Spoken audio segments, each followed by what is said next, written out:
तो 10th standard खत्म, अब 11th स्टैंडर्ड की बारी। अगर आपका एम इंजीनियरिंग, मेडिकल, फार्मेसी या साइंस रिलेटेड कोई कोर्स है तो आमिर सर इंस्टीट्यूट आपके लिए लाए हैं उड़ान बैच। इस बैच में आपको महाराष्ट्र की टॉप फैकल्टीज पढ़ाएंगी। आपके लेक्चर्स स्मार्ट बोर्ड पर कंडक्ट कराए जाएंगे। हर वीक में आपके टेस्ट होंगे। आपके एंट्रेंस के साथ में बोर्ड्स के लिए भी आपको गाइड किया जाएगा। आपका बच्चा वीक हो, एवरेज हो या टॉपर हो, सारे बच्चों पर इक्वली फोकस किया जाएगा और पेरेंट्स की आसानी के लिए इजी इंस्टॉलमेंट्स प्रोवाइड किए जाएंगे। तो देर किस बात की, अगर आप नीट, जेई, एमएसटी, सीईटी या 11th-12th की प्रिपरेशन करना चाहते हैं तो आमिर सर इंस्टीट्यूट को आज ही ज्वाइन करें। महेश अहेर और नितेश राणे को लेकर पूर्व नगर सेविका अश्विन राउत की खरी खरी।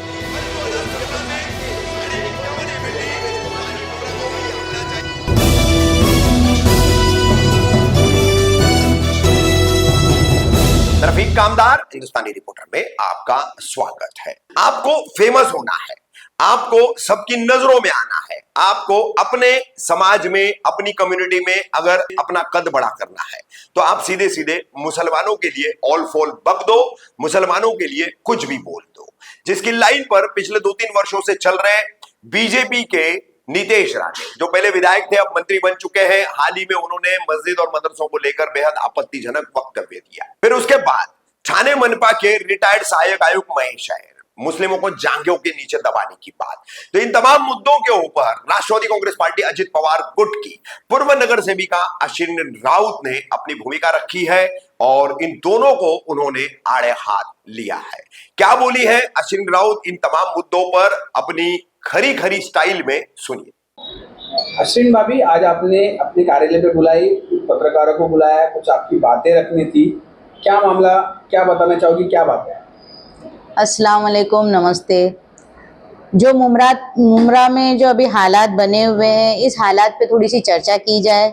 ऐसा मुझे लगा कि भाई हम लोगों को ज़रूरी है कि लोगों में अवेयरनेस आना ज़रूरी है, लोगों को पता चलना ज़रूरी है कि हमारे साथ क्या हो रहा है।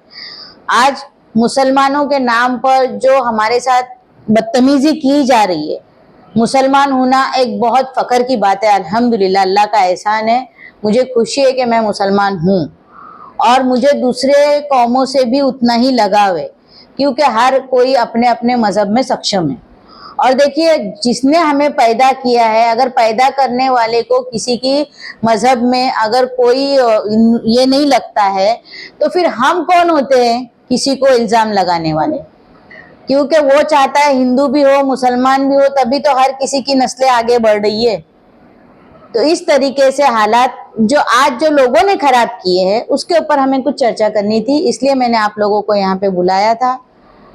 हाल ही में जो अभी बात महेश अहेर इन्होंने जो मुसलमानों के बारे में की है, इसकी मैं बड़ी निंदा करती हूँ और इसके ऊपर मैं एक चीज़ उनसे कहना चाहती हूँ कि देखिए, गिव रिस्पेक्ट, टेक रिस्पेक्ट। जब आप मुमरा में सहायक आयुक्त बन के आए थे, उस वक्त मैं मुमरा प्रभाग समिति की चेयरपर्सन थी। एज ए मुस्लिम लेडी मैंने आपको रिस्पेक्ट दिया भाई बन के। फिर आप आज इस तरीके से तमाम मुसलमानों को किस तरीके से टारगेट कर सकते हो? और आप होते कौन हो जो हम लोगों के बारे में गलत बात करते हो? आप में अगर हिम्मत है, आप आइए, फेस टू फेस बात कीजिए, फिर पता चलेगा कि कितने मुसलमान कौन कहाँ पर है आपके साथ में। चंद लोगों की वजह से आप पूरी कौम को गाली नहीं दे सकते हो और ये हम बर्दाश्त करके भी नहीं लेंगे। रही बात वो ऐसे क्या मुंह बनाता है, वो जो टेरी बेयर के जैसा है कुछ, उसका भी बार बार नाम लेने के लिए भी अच्छा नहीं लगता है। कैसा खासदार बना है अल्लाह ही मालूम।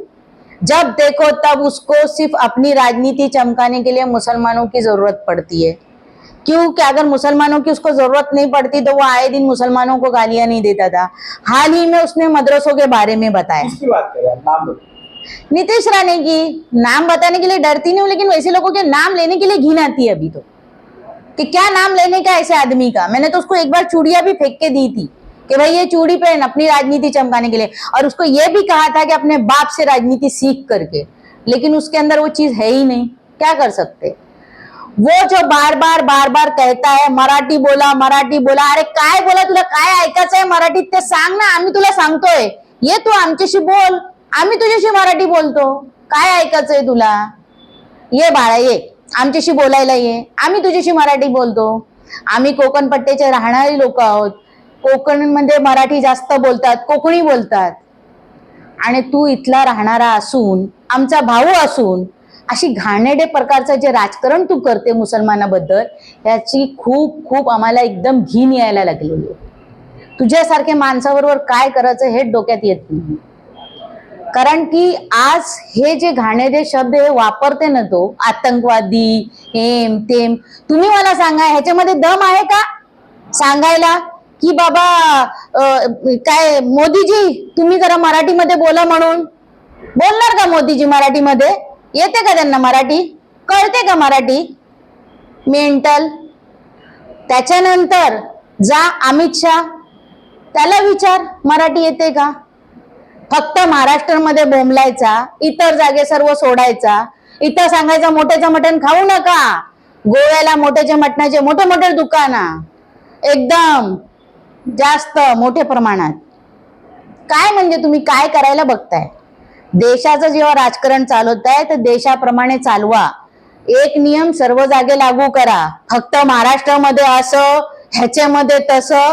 आपली फक्त मतदानासाठी लोकांचे गळे कापू नका. तुम्ही एक भावाला दुसरे भावाशी लढू नका. हिंदू मुस्लिम हे भाऊ भाऊ आहेत आणि एक भावाला तुम्ही दुसरे भावाशी लढवताय, हे चुकीचं आहे. तुम्ही याचा परिणाम तुम्हाला भुगतावा लागल. आता तरी थांबा कुठेतरी. आणि मी नितेश राणेंशी, वडिलाशी परत एकदा हात जोडून विनंती करते की ह्याला तुम्ही समज द्या या व्यक्तीला की हा वारंवार आमच्या मद्रसेवरती, आमच्या ह्याच्यावरती काय येते हा व्यक्ती, काय त्याला वाईट वाटते आणि कसल्या गोष्टीची भीती आहे हो तुम्हाला? तुम्ही सांगितलं मटण मोठ्याचा खाऊ नका, आम्ही बंद केला. ठीक आहे, तुम्ही बोला मराठी बोला, आम्ही त्यालाही करतोय. आम्ही तुमच्याशी घाबरत नाही, पण आम्हाला एक प्रेमाने राहायचं आहे. आम्हाला आमच्या भावाबरोबर भांडायचं नाही. आम्ही भावाचा आदर करून, हे करून, आपला मराठी माणसाचा आदर करून आम्ही एक्सेप्ट करतोय. याचा अर्थ हे नाहीये की आम्ही वीक आहोत, कमजोर आहोत.